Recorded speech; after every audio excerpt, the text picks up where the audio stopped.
Brutus, you know we got a sawmill. You don't need to chew this wood, boy. Well, how about this? When you get done chewing, go over and get the cant hook. Let's roll this log up here and get going on this thing. Will that be all right? Well, just go on and do what you got to do. And I'm going to go on here and get the cant hook. We're going to get this thing going. Hello, everyone. Welcome to Old Bluff Sawmill. I'm Brian.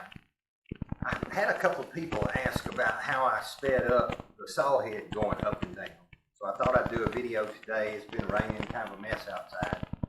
So I thought I'd do a video on how I did it and why I did it. When I purchased the mill, probably 50 hours into operating it, I noticed that the head was a lot slower going up than it was coming down.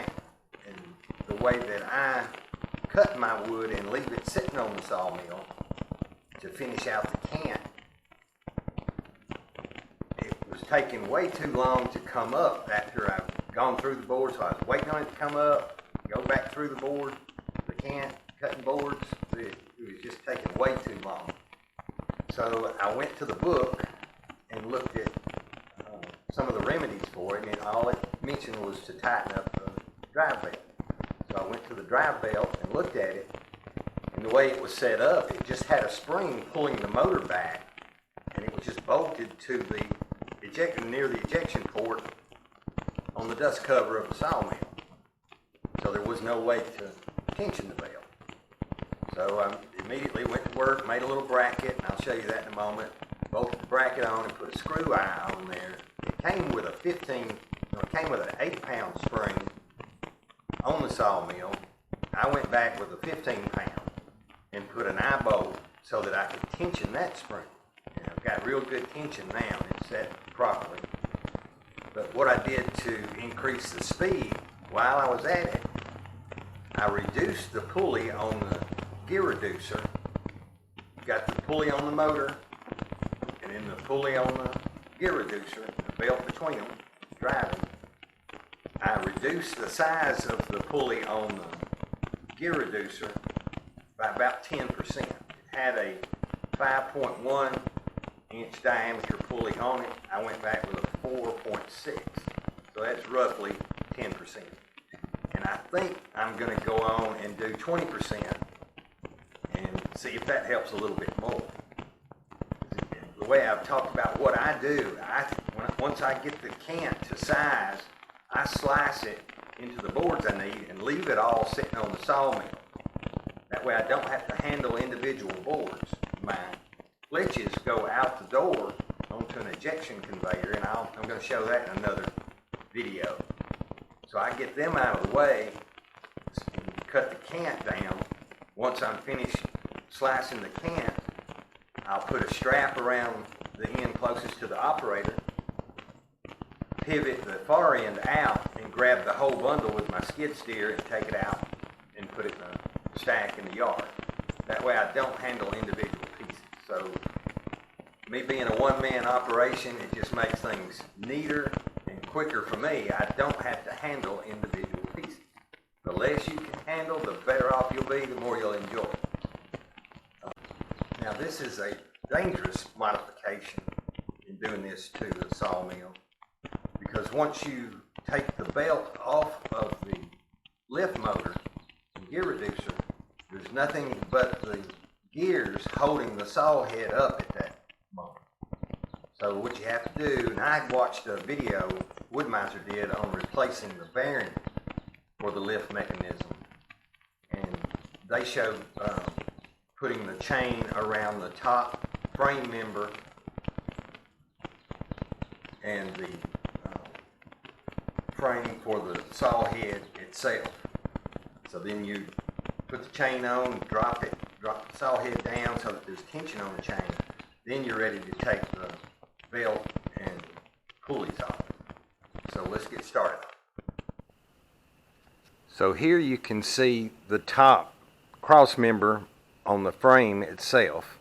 And this is the chain that the lift mechanism operates by. And this is the top frame member for the saw head itself. So what you'd want to do is put a chain under this, come over this top cross member, and then of course hook the chain, but then drop the saw head down until there's slight tension on the chain. Then you're ready to take the belt off the pulleys. As I had mentioned when I originally purchased the sawmill, it only had an 8-pound spring attached to the motor frame, and it was pulling back to just a bolt here on this dust housing, chute housing, whatever it's called. So when I saw that, I knew that I could not tension it anymore, so I made this small bracket, drilled another hole, so it's mounted with 2 bolts, and I put this screw eye on so that I could tension this 15-pound spring. So you'll want to check your mill to see how it is set up, and different models have different configurations, but a lot of them are very similar, so just check yours to see.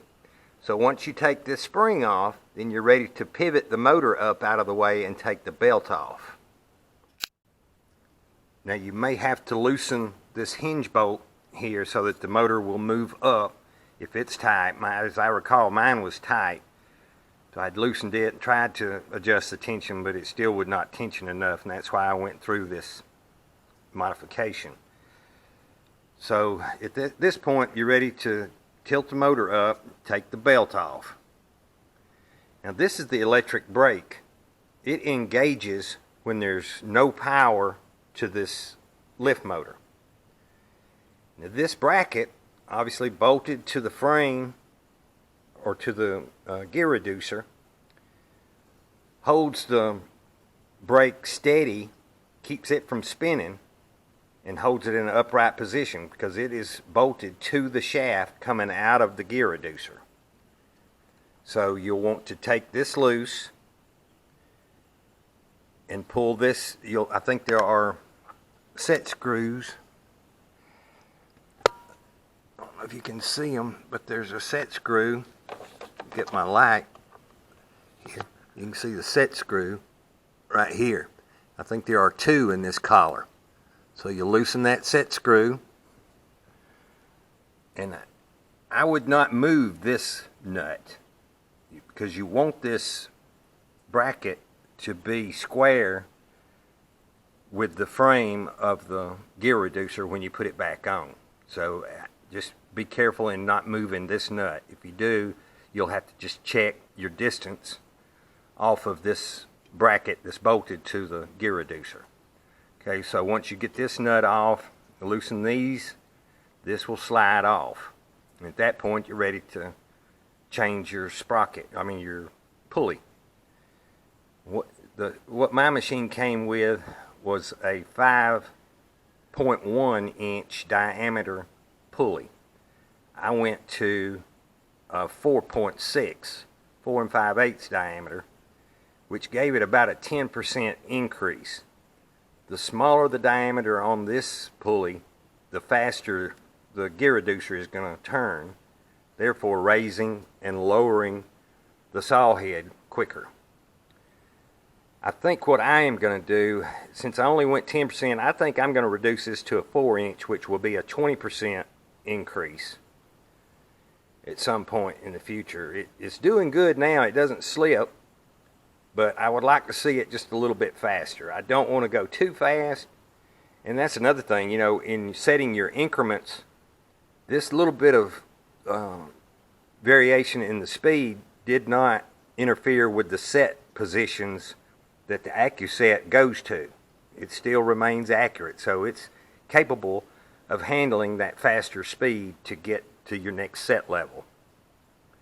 Alright, so then at this point, obviously you're going to loosen these set screws, pull this pulley off, put your new one on, and you'll have to have another belt. You'll have to figure the size of your belt, and it's a simple process. It's a matter of the distance between centers plus half the circumference of both pulleys, the one on the motor and the one that you're putting on the gear reducer. So it'll be twice that distance center to center, And then this distance plus the distance, half the circumference of that smaller pulley, and that gives you the belt size. So you'll want to look at that. So when you order your pulley, and these pulleys are only, I think I spent close to $50 for this modification. It really made a big difference. Obviously, the smaller that you go, the cheaper it'll be. So putting it back on is just the opposite. So you'll slide your new, there's a key on that shaft coming out of the gear reducer.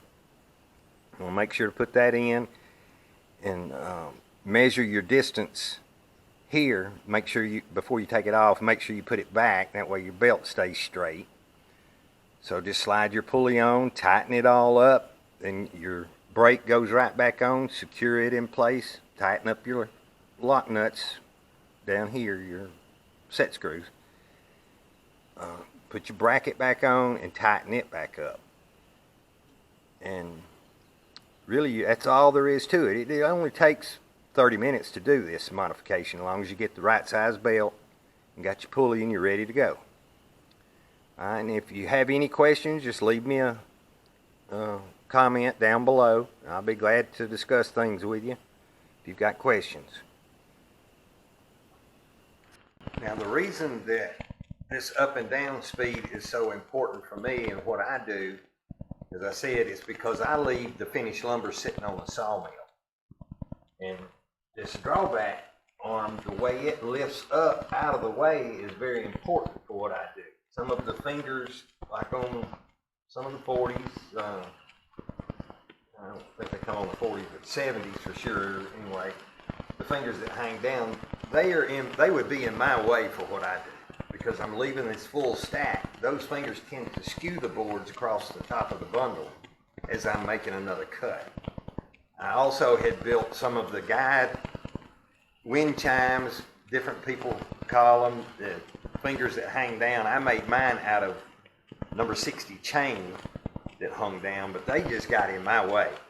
This modification that I did to the drawback arm keeps my flitches and boards coming back straight, so I don't have to worry about it. The original part that came with the sawmill obviously was angled slightly, and that's to push the lumber away from the operator, possibly to another worker that's catching the lumber and stacking it or whatever.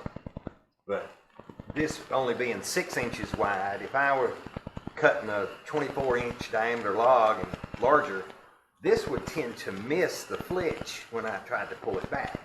So I needed something a little bit longer. And that's why I made this bracket. I made it a full 12 inches from here to the back stops. So that's going to include a 24-inch or even bigger log that I'll reach out here and grab. It does not get in the way of the blade guide when it moves in and out. Everything is just the same. When this is actually notched out on the back for this axle for the adjustment of the blade guide, the pulley or bearing. I'm not sure what they call it, but it holds the blades in place. So this has worked out very well. You can see where I've notched it so it goes around the frame. It tucks up nice and neat. And so I have a full 12 inches of clearance between the blade and this bracket when it's folded up. Okay, so remember on this modification, safety first, quality second. Very important that you put the chain on the saw head so it's secured in place once you take that pulley off, belt off, get to the pulley. So, and make sure when you're finished with it, take that chain off before you start going up and down with the saw head. And I would recommend taking the negative cable off the battery just as an extra safety precaution. Anyway, I hope you enjoyed this video, and if you have any questions or comments, just leave them down below. Thanks again for watching. Take care and be safe.